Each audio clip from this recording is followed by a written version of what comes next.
C'est une idée qui m'est venue suite à la vague d'attentats de 2015 en France,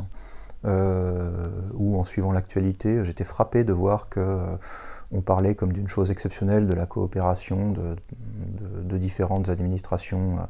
policières françaises, comme par exemple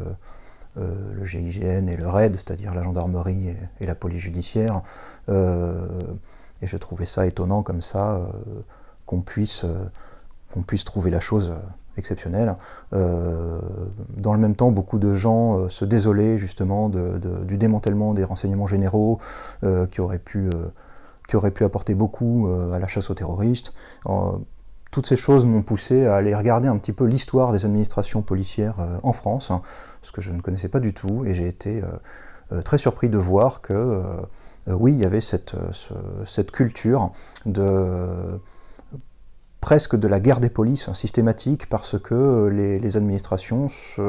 travaillent en parallèle, mais sont souvent les unes contre les autres et ne collaborent pas. Et dans le passé,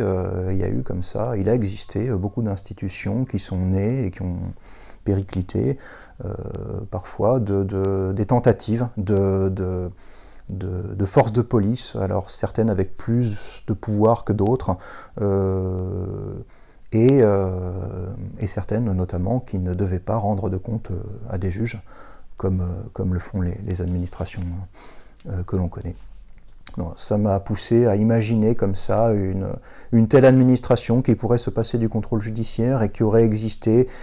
dans les années 80, parce que ce sont des années où on a vu aussi une autre vague d'attentats terroristes. C'était les années de plomb, c'était Action Directe, c'était Fraction Armée Rouge, c'était tous ces gens-là.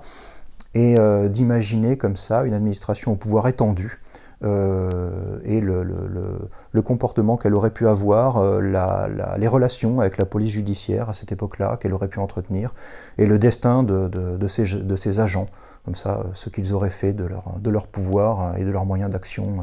inédits.